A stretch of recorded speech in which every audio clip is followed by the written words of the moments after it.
Hello everyone, this is Uncle Joe, the natural science teacher. I am back on this platform with biology, and under this course we'll be discussing the heart. This is the diagram of the heart drawn to the best of my abilities. Now we need to understand what is the heart. The heart is simply the organ of the body that pumps blood around the body. It is made up of muscles. These are the muscles I'm talking about, and these muscles are cardiac muscles. The heart is made up of 4 chambers. These are the 4 chambers we are talking about. We have these 2 chambers on top.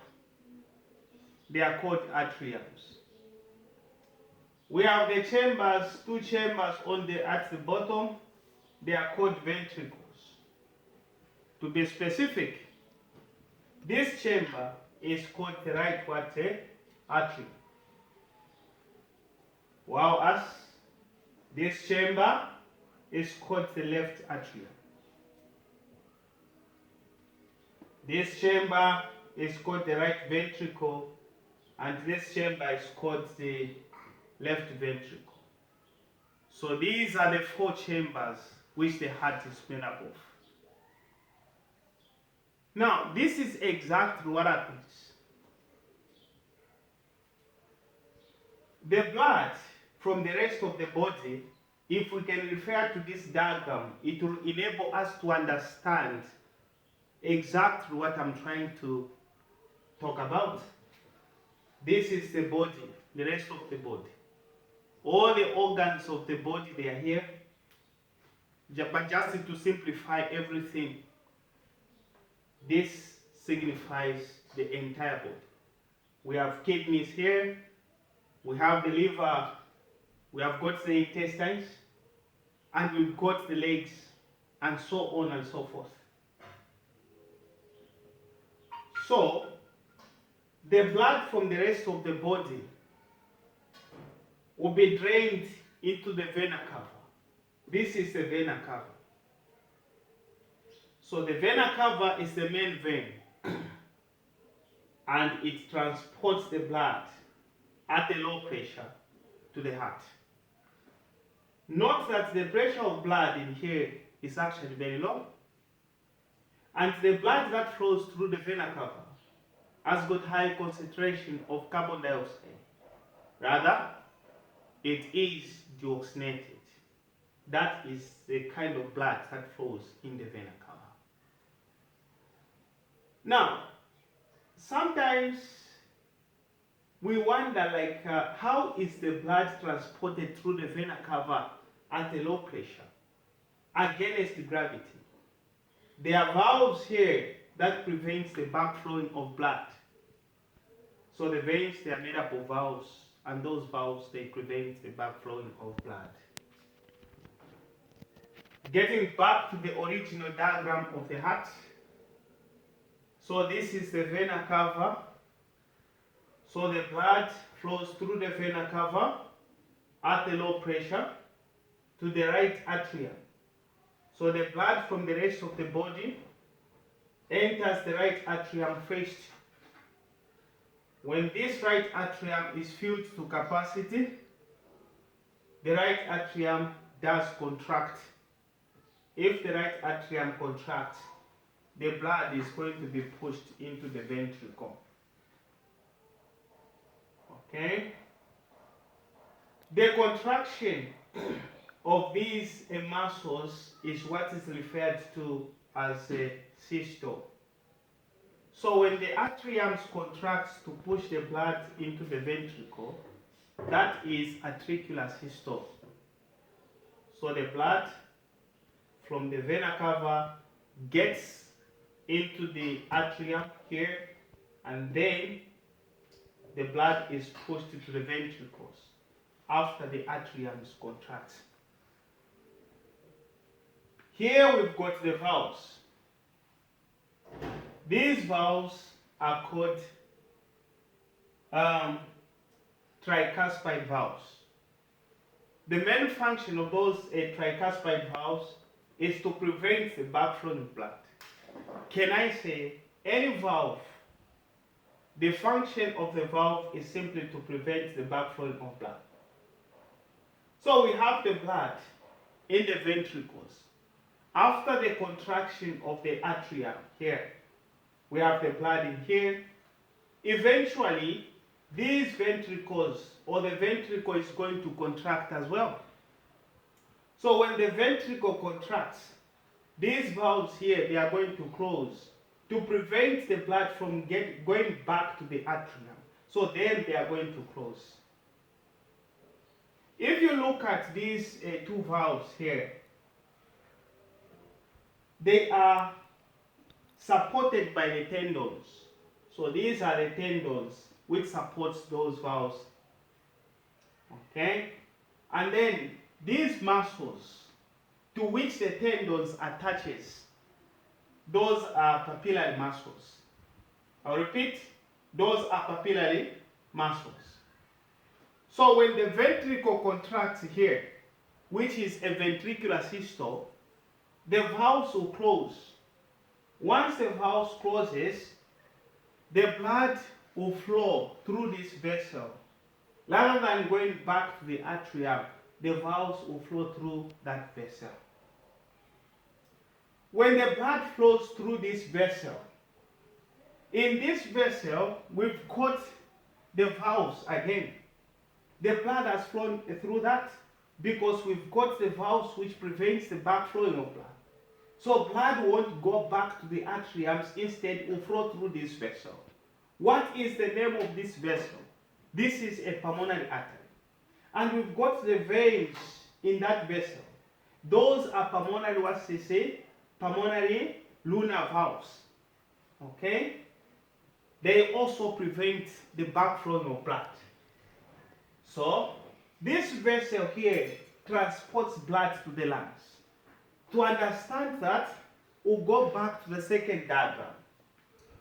Here, we have the contraction of ventricles, and the blood is prevented from going back to the atriums. The blood flows through the pulmonary arteries to the lungs. What happens if the blood goes to the lungs? Once the blood goes to the lungs, the carbon dioxide is going to be excreted. Oxygen is going to be introduced in the bloodstream because the lungs, these are excretory organs for carbon dioxide.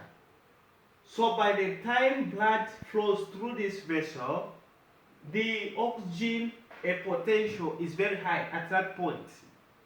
The carbon dioxide has been excreted.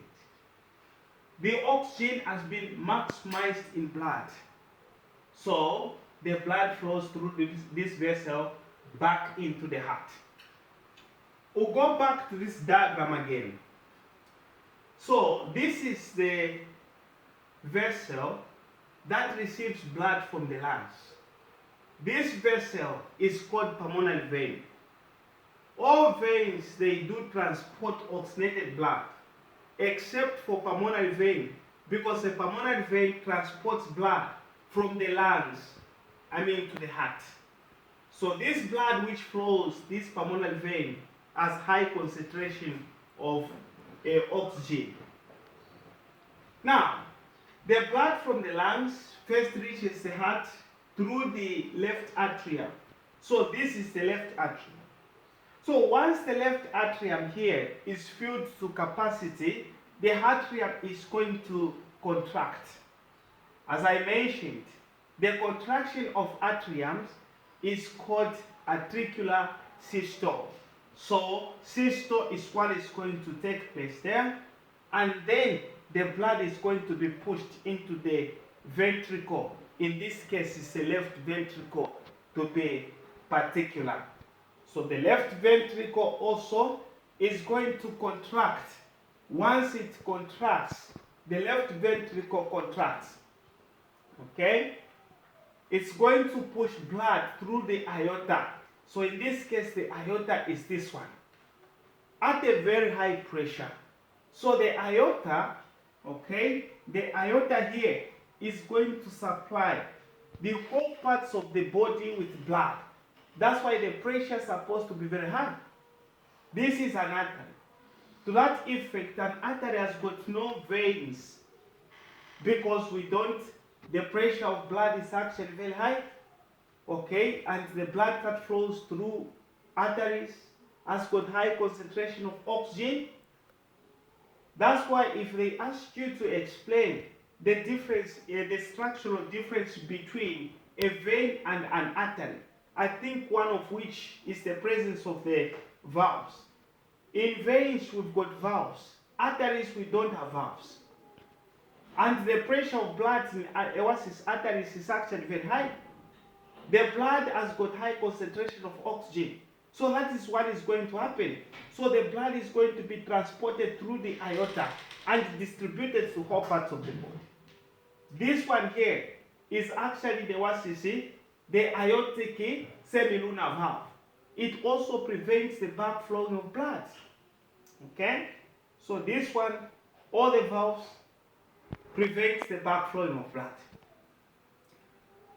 I think getting back to this diagram, this is the aorta here. So the aorta is going to transport blood, okay, at a very high pressure to the rest of the body. Now, when you look at the aorta itself, aorta has got a narrow lumen which facilitates the high pressure of blood as blood is being pumped. But I want to talk about the difference in the muscle size from the other side and the other side. Okay? By the way, we've got this bag outside the heart which prevents the heart from overstretching. This is called the pericardium. Pericardium. Pericardium. So we've got the bag outside the heart, and this is very important because it prevents the overstretching of the heart. Then we've got this muscle, okay, inside, which makes the inner part of the heart to be smooth. That is the endocardium. Endocardium. Then the muscle here, okay, in between, it is called myocardium. Myocardium. So those are the muscles of the heart. This is what you need to know. And here we've got the pacemaker, which separates this from that. This part, the left part, and the left part and the right part, they are separated by the pacemaker. Or is it the pacemaker or that other name? It has gone. Now, there is a difference if you try to compare in the size of muscles between the muscle here on the left side of the heart and the muscle here on the right side of the heart. This one is bigger than that one. You have to understand why. This is because this transports blood, initiates the pressure, which distributes blood to all parts of the body. As for this chamber, it transports blood to the heart. To that effect, this muscle is bigger and this one is smaller because they have different tasks. This one has got a task to transport blood to all parts of the body, while this chamber here, the right ventricle, it contracts and transports blood to the lungs for oxygenation, of course, through the pulmonary artery. And note that the pulmonary artery is the only artery that actually transports deoxygenated blood. All the arteries, they transport oxygenated blood. So this is exactly what happens. the contraction of atriums, that is what is referred to as atricular systole, the contraction of ventricles, ventricular systole, while as the relaxation of atriums is called atricular diastole, the contraction of ventricles is ventricular diastole. So this is exactly what happens. This is what happens.